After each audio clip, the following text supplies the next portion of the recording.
Hello, Maitreyi. Good afternoon, sir. Good afternoon. Very happy to see you. And heartiest congratulations. It's a commendable feat, and after a lot of many years of slogging it out. Yeah. So, heartiest congratulations to you and your whole family. Thank you so much, sir.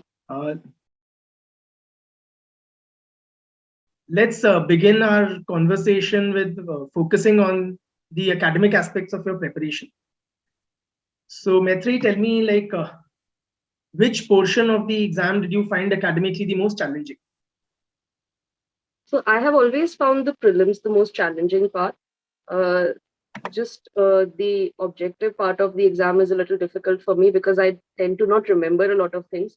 So it has taken a few years of working out how to answer.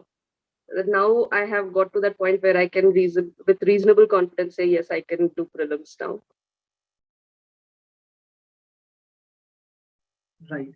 And for the prelims and the mains, did you, at any point in your preparation, did you prepare for them separately, or was it always an integrated kind of an approach? In the beginning, for the first two attempts, I did use an integrated approach because I had that kind of time. I was preparing from home. But in the last 2 years, because I have been working as well, I could not really study for mains while I was preparing for prelims. It had to be a step-by-step approach. So before the prelims for 1.5, 2 months, I would just do study for prelims, mostly in the form of mock tests. Right. So, Maitreyi, like how many mocks would you take to tackle each prelims? Like you've given the attempts several times since 2016, right? Except for 1 year, if I remember correctly. Yes, sir. All other attempts you've given, right? Yes, sir. And out of which thrice you've cleared the prelims. Yes, sir. Right. So, how much of this mock test? How many of them would you like take up every year? For the 2016 exam, I don't remember if I actually gave any. So it had to have been very few. And I didn't clear the exam. So there is a direct correlation there. For the 2017 exam, I think I gave about 20, 25. 19, I gave, I think, about 40 plus, around 50. And then for the current exam, around 80 mocks I have given. So 80 is a remarkable number. Huh? And that too I for was somebody in studying anything else. So that's all I did. I would go home, give a mock to the assessment, and then just that's the only thing I would do. So, in your assessment, is it an appropriate approach that after a couple of attempts, that all one needs to do is to give multiple mocks as far as the prelims is concerned? So I think it varies from person to person. So for my first two attempts, I did a lot of both intensive and extensive study. I was just going through my old notes and I realized how much studying I actually did and how much work I have put into it in the first couple of years. So on that base, I have been able to rely on in the last two attempts. I would not advise it for everyone to just let go of everything else and just do mocks. I think a balance would be good. Right. Fine. And how about GS mains? Did you happen to get a lot of answer writing practice for the GS mains portions, or? Yes, sir. I took a test series for my 2017 attempt. So I did get a lot of answer writing done then as well. Last year, not as much because I was in training, but this year I decided to completely change my approach for mains. So this time, all I have done is a lot of answer writing. I have changed how I write my answers. I have made it more easy to read for the examiners. I have added in a lot more visual representations and facts, illustration. So the way I have written my answers has changed, and that has happened only because I have done a lot of answer writing. So if you just give two mocks, it is very difficult to make an assessment and change the pattern. Right. So one does require a fair amount of exposure to the GS test series for the mains. Yeah. Right. And how would you use the feedback that you would get in those test series? Like, would you take it very seriously, or was it, in all honesty, mostly self-assessment, an exercise in self-assessment? So this year for GS, I have not really joined a test series where I would get a feedback. It has all been self-assessment. Achha. So GS, I have just taken the questions, whatever I could get wherever from previous year's questions or sample questions. I have written them out on my own. Then I have, if I can find sample answers, I would compare. If I could not find sample answers, I would just Google the question, see what I could find, what on the topic, and add that to my answers. So the most of the feedback would be in terms of content. You can add this point or you can add this point.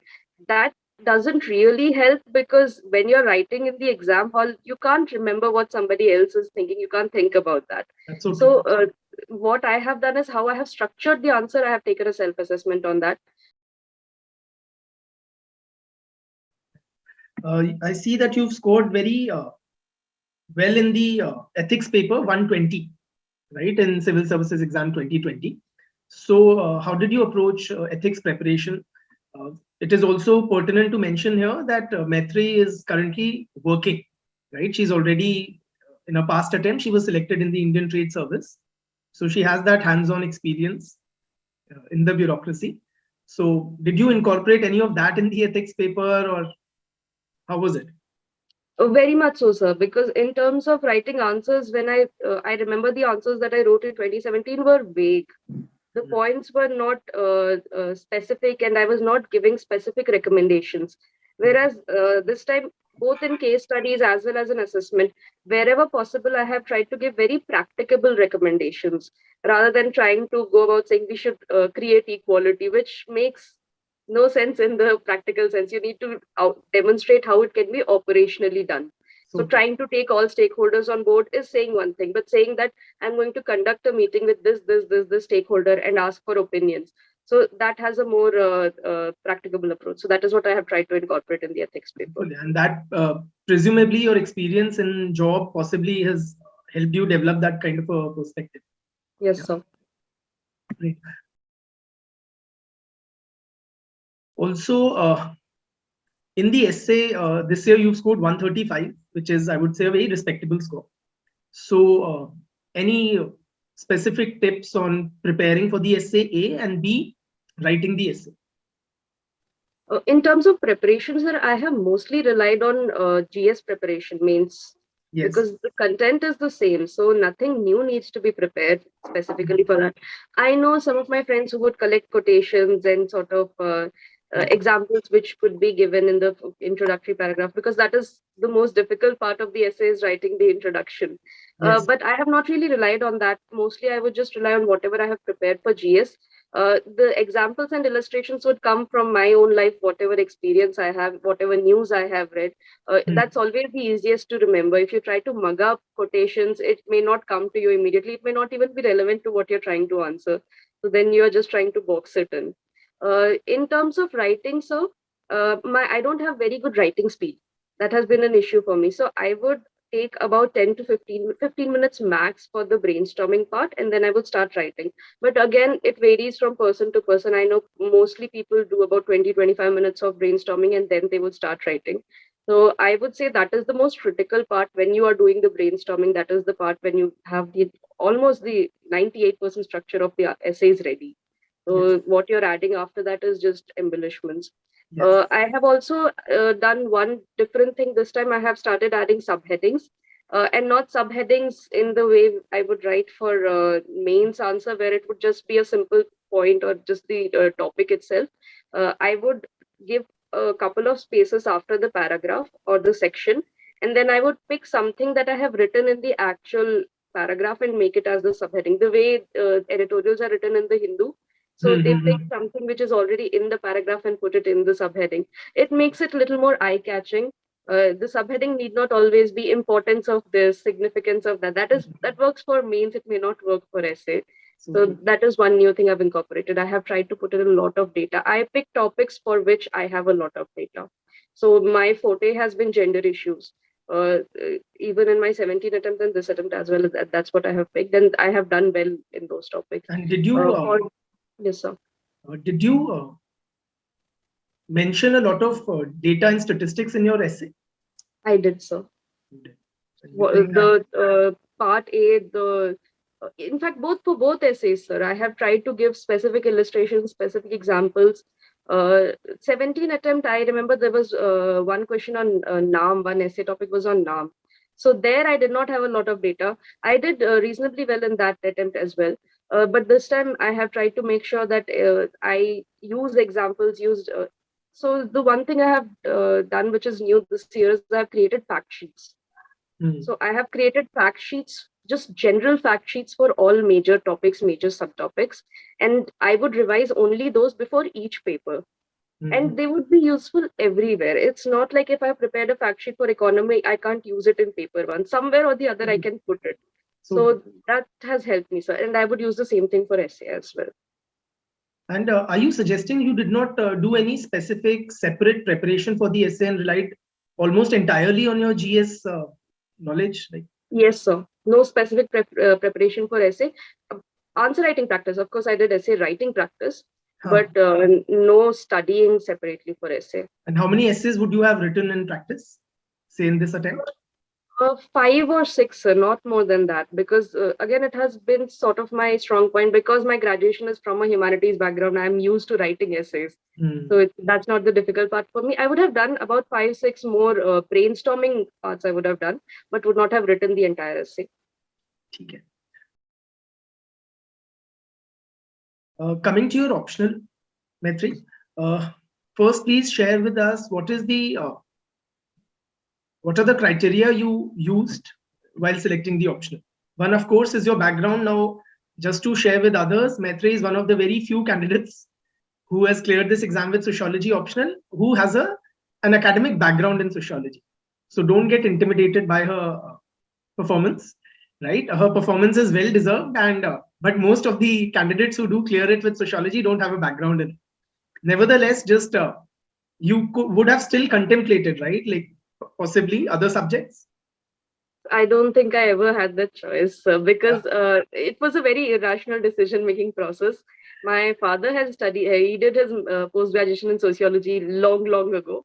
Yes. So when we were picking, okay, civil services, when graduation in sociology, history, these were the options for me.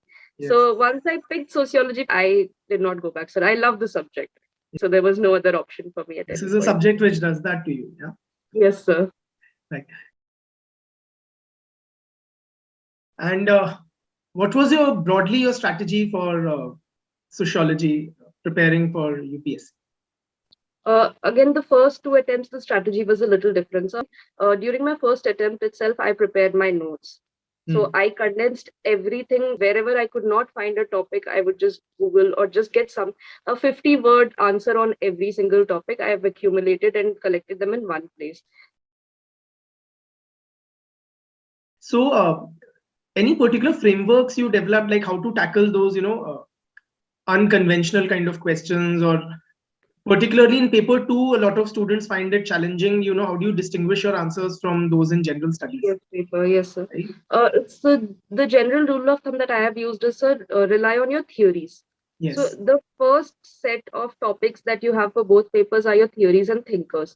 So yes. If you ever get a question which says analyze this topic sociologically, you yes. pick those theories one by one and apply them, and you will get your ready-made answer. So that is the general framework that I use. If it's for paper 1, I will use the theories and thinkers from paper 1. If it's for paper 2, I will use both, because our Indian thinkers are limited in number that they've given in the syllabus. So I try to incorporate some other approaches from paper 1 as well. Right. And would you also, again, rely upon a lot of data, statistics, reports? Just for the introductions and conclusions, not in the main body of the answer, because there I want the focus to be more on the theory and analysis part for sociology. But it's there, so that is the new thing again, that the fact sheets have really helped this year. Yeah. And when it comes to writing answers in sociology, any particular tips or suggestions that you have to make? How one should approach answer writing in social papers? Yes, sir. So I always start my answers with definitions. If possible, I would start with a definition and a fact. So that way your introduction is ready. You don't have to think about your introduction, which again, thinking within that 7-minute or 9-minute span to think a new answer is very difficult. I used to earlier use a combination of paragraph-wise writing and points. but I have realized that it's better to write in points if possible. Only where the questions don't present readily in points form, I rely on paragraph method, but otherwise I'm just using points. So that way you can put in a lot more and make it more readable also. Also, in terms of conclusion, so there is a tendency to just make it a restatement of the question.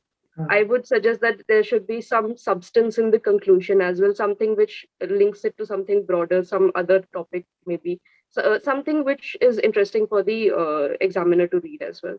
I have also added diagrammatic representations. I don't just rely on writing point. So these are the general tips that I have used for both GS and sociology. Right. Did you also quote several sociologists in your almost each and every answer? So generally the questions are such that they are from one thinker. So it is difficult to quote multiple sociologists, but yes, I have my, again, I made fact sheets for sociology also, which just said this topic, this thinker. While I won't quote directly from the book, I would mention the thinker, I would mention the sociologist and the book. I don't think it's absolutely necessary in every question, but it helps to have it all together as a ready reference. Yes. And how about how did you go about remembering and recalling so many thinkers? Particularly in paper 2, you would have a very large number, right? Yes, sir. That's a very practical. Repetition, sir. Repetition is the only way. So for all the fact sheets, I've done the same thing, sir. Every day in the morning, I would read the same thing again.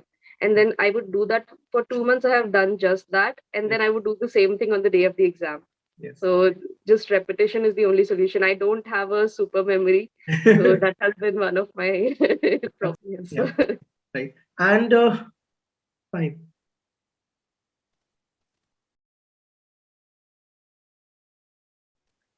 Any particular somewhat short, brief kind of a book list that you could advise for sociology, considering that a person doesn't have a background in the subject?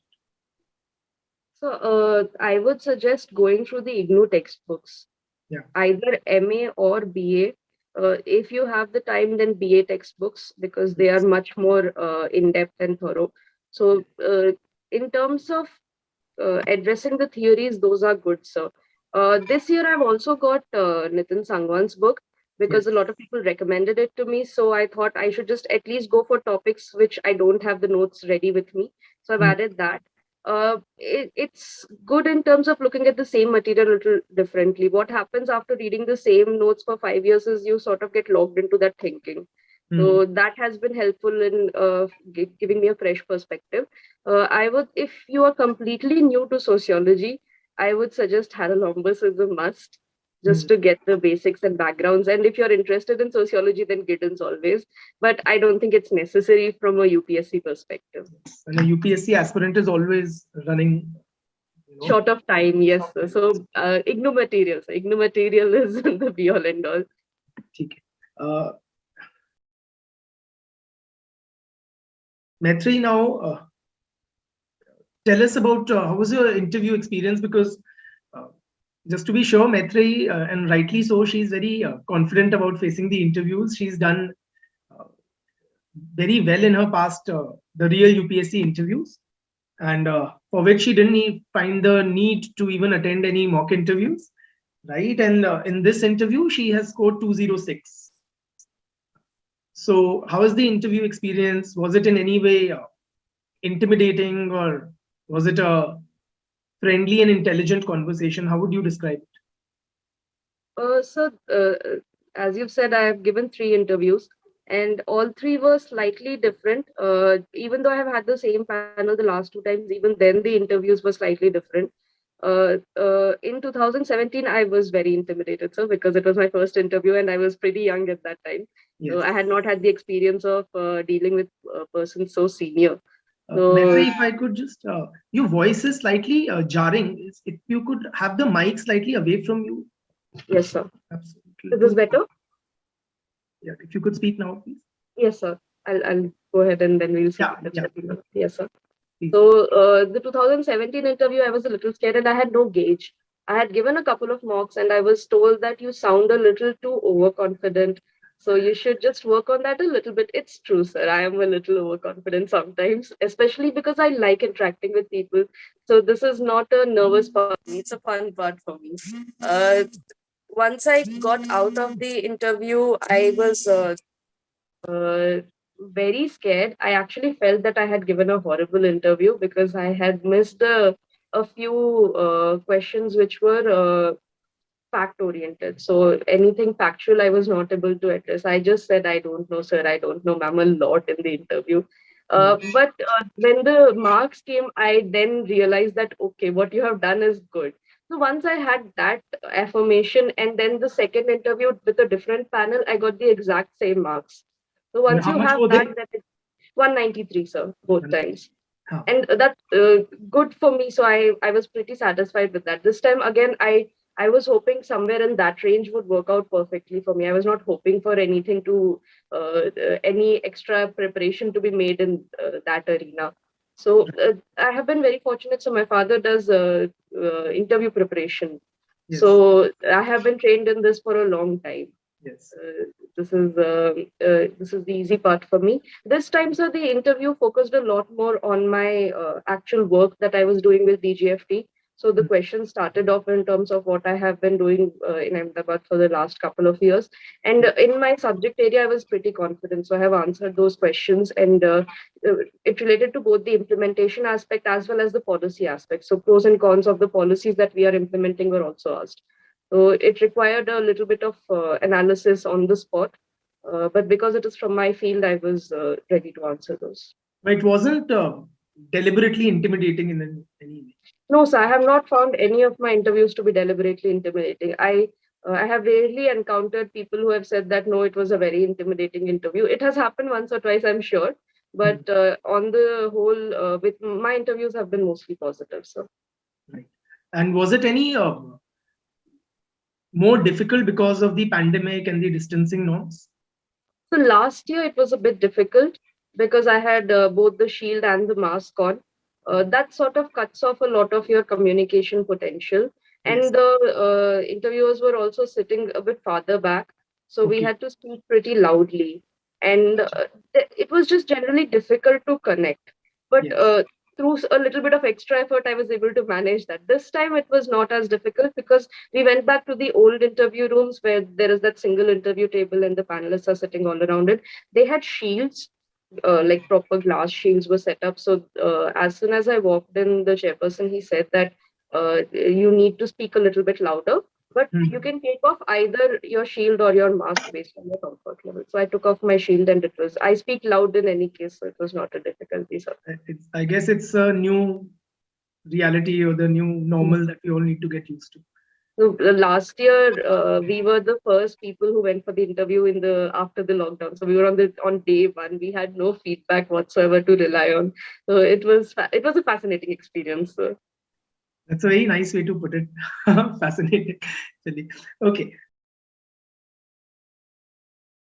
So also tell us, Maitreyi, like in today's day and age, a UPSC aspirant is confronted with the problem of oversupply of good quality material, information sources, websites, etc.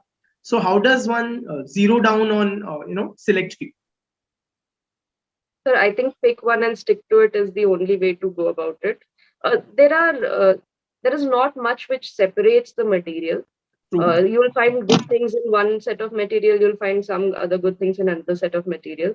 So pick one that you like and then stick to it. You can always supplement with different sources as and when it comes up. You can add notes or something. The mock tests are helpful in that actually because you are relying on a lot of different sources. For the tests, you can add things from the different material. But if you start reading too many things, it just becomes it's unending. So the syllabus itself is unending, and the material is unending on top of that. So it's very difficult, sir. So you did stick to few sources or limited Yes, sources? Yes, sir. And you didn't suffer from the fear of missing out? But what if I miss out something which is very brilliant in that other source, which I have not read? Sir, after I didn't clear my first attempt, I went through a bit of a mental reevaluation, I decided that if I miss out, I miss out. It's fine. I will do something else. Yeah. So that the once I had that plan B in my head, not an actual plan B, but just in my head, that Hmm. if I don't do this, it's fine. I will do something else. After that, life has been a little bit easier. So, and the questions are not from any material. The So, questions are from what UPSC thinks is important. So you might read something, but the questions will not come from there. It's the writing part which makes all the difference now. so true. How about making notes? Did you prepare notes for the standard portions, geography, history, polity? Or did you rely on, say, textbooks and underline in them? Or did you write your own handwritten notes? How was it? It differed for the different subjects. So, for example, for polity, you can't really make notes out of Lakshmikant. Everything is important. And I Hmm. tried underlining. The entire book is underlined. So, uh, for polity, I would just read the main material. I did make notes while I was taking coaching. Sometimes I would refer to those, but in the last 2 years, I've not really referred to them. But then again, as I was going through my material yesterday, because we are in that packing unpacking process, so I was going through the material. I have uh, I have sticky notes stuck on cardboards for history, for Hmm. geography, so that I wouldn't have to rely on the original material when I was doing my revision. Yes. And also for current affairs, I would have sticky notes all over my rooms, on the doors, on the walls. My room would be a walking notebook, and Yes. I would they would be in sections. So for science, all the notes would be here. So I would just refer and revise as and when it came up. Right. And Maitreyi, you've been preparing since 2016, right? It's been like Yeah. what, 5 years now? Very long drawn process. Uh, like how important you think is like revising multiple times, and if you could underline that. So that is the only solution right now, because you are expected to remember a lot of things, Yes. understand and remember. So both of those will only happen if you are reading stuff repetitively, rather than trying a new textbook every time, trying new material every time. Yes. So most of my core material is the same that I started using in 2015. So Hmm. when I started my preparation process. In fact, some of my notes are from 2012, from my first year of college, when I Hmm. had just started making NCRT notes. So some of that is from then. It's the same material that I'm using. To share with everybody, Maitreyi is one of those enlightened souls who had this awareness that she wants to get into the services at the very young age of 14. Yeah, and she has been preparing in earnest since at least first year of college, right? So what we see today, her success, it's a result, or it's a culmination of all those, years of effort. If you could bust some common myths about this exam or the preparation journey. I think so. The preparation works differently for different people. Hmm. So if somebody tells you that this is what you should do because this so and so person has done this or I have done this, it may not work for you. So So you need to take a couple of months at least just trying to figure out what works for you. Because in when I started preparing, I was so focused on newspapers. I would take cuttings, I would clip those cuttings subject wise, and I have never taken them out and revised them. At some point, my mom just asked me, "Do you want these?" I said no, and she threw them out. So it works very differently for different people. Some people rely heavily on written material. They want the textbooks, they want the notebooks. In the last couple of years, I have not bought any written material. Even when I wanted to buy the revised editions of textbooks, I have bought ebooks and I have used those only. So it is very dependent on you as a person about what will work for you. One common thing I have heard is about panel research for interviews. People will find out who the various people on the board are, and then they will try to find out what kind of questions they will background. ask or what personalities are. Even now, I could not tell you, sir, who all the members of UPSC are. I can tell you who took my interview. I can tell you who took the next person's interview, maybe. But Yes. uh, it is very disconcerting when I see people trying to game UPSC, which will not happen. Yes. They are so vastly experienced So. that you cannot prepare for persons. Hmm. So it is better to prepare yourself for the interview rather than preparing for who will interview you. So that's Absolutely. those things. Maitreyi, if you could give 3 main tips for success in this examination, what would they be? Lots of writing, lots of practice. That would be the first one, sir. Hmm. The second one is to not be too obsessive about it. Just it's a career option. Yes, it's a service, but it's also a career option. And if this doesn't work out, something else will. If you are of that caliber that you think you can clear UPSC interview, then there are multiple opportunities outside that you can access. So that would be the second thing. And the third thing is to enjoy the process a little bit. I think we get so tied up in just study, clear the exam, study and clear the exam that we don't enjoy. UPSC is, again, the entire civil services exam is one of the most fascinating experience in terms of the self-development of opportunities it will give you. You learn so much about the world and about yourself. So it's an enjoyable process. So I would suggest that people should enjoy the process a little bit. It's only that it gets very long drawn to keep enjoying. A year in itself is long drawn, sir, and then you give 4 attempts with a year's break in between. It's just, it's too much. But that's the only way to then get through it. So you enjoy it, or otherwise you get Might as well enjoy it. pushes you down. Yes, sir. Okay. Maitreyi, how do you remember so much information? Because there's too much, a person is overloaded with information across subjects and across topics, statistics. Yes, sir. So in terms of so the facts are of 2 types. One is just the numbers part, which I can't remember. So that's why I have made the fact sheets this time and just repetitively read them again and again every single day. So I would revise the same numbers. So I would get a visual memory. When I would go into the exam, I would see that same piece of paper where I would have written it, or I would see the part of the room where I would have kept it. And that would help me in remembering. In terms of theories and diagrams, those have to be understood to be remembered. You can't just mug up the diagrams, you can't mug up the reasonings. So for sociology, for example, sir, if I am writing an answer on functionalism, if I want to remember AGIL, वो नहीं याद रहेगा. The solution is to understand what these different concepts are and then remember them. So those are 2 different ways to sort of approach the information that we are being overloaded with. That's in fact something I also always tell my students, that first you develop conceptual clarity, and then, because what you're studying today, you'll be using it possibly 1 year hence or 2 years later. So if you are blindly mugging up, it won't stick. Right. So, and then you're doing the same revision again. What you should have remembered and kept in your head at that time, you will have to revise again. Yes. Maitreyi, you've given 4 attempts, right? Yes. In all. And finally, you attained rank 27 in the Civil Services Exam 2020. Her earlier rank was 239 in Civil Services Exam 2017. Right? And 2018, she did not appear. 2019, she secured a rank less than her previous rank. So that didn't improve. So given this very rich experience with this exam, tell us what distinguishes between failure and success in this exam.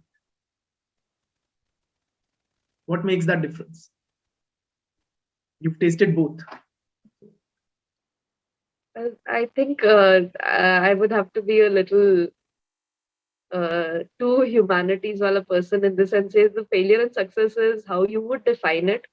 If after 4 attempts I had not cleared and I would have said I have learned something out of it, that would still be a success for me.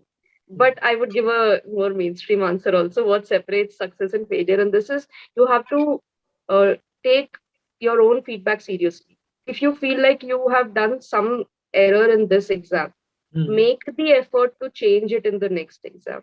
That is what I can say after this final attempt. That is the only thing that I have focused on. If I feel that I can't remember facts, which I had sort of given up last year, I said, I can't remember facts, so I'll not even try it.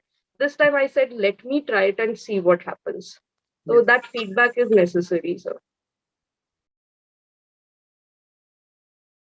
Maitreyi, any particular learnings that you would like to share that other aspirants should avoid during the preparation so that they can learn from your mistakes?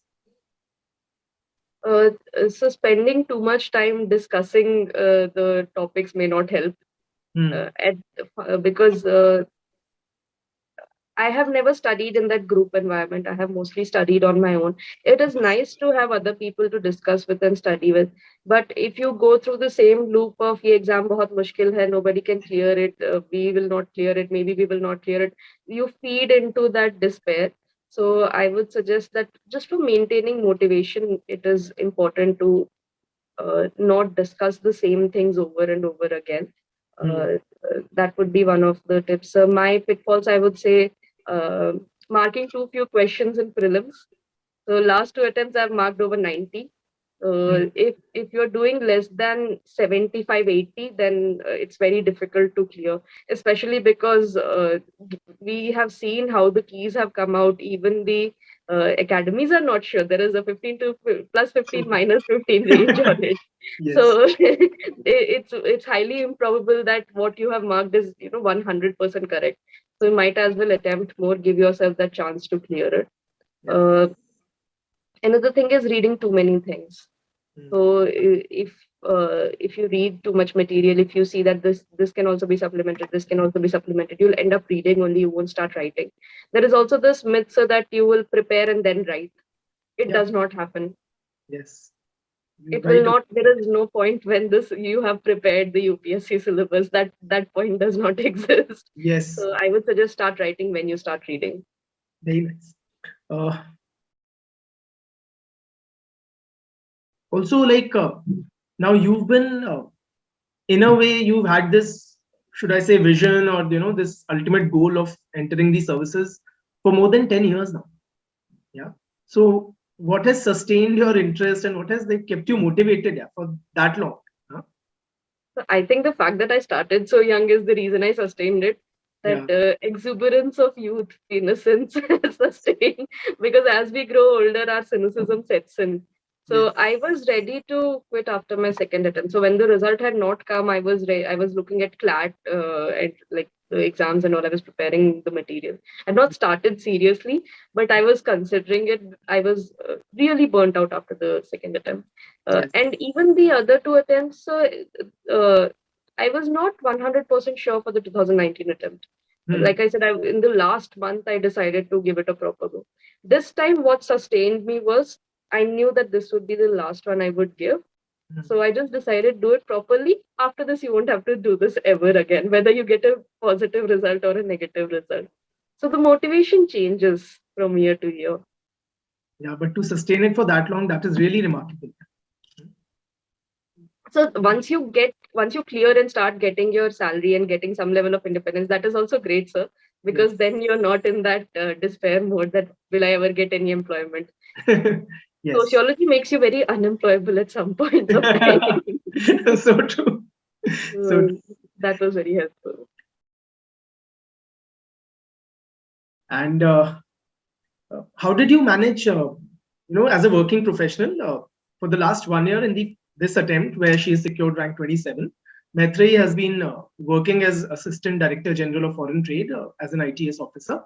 So how did you manage, work pressures, and since you were new in the service and along with UPSC preparation? It has taken a very strong support system.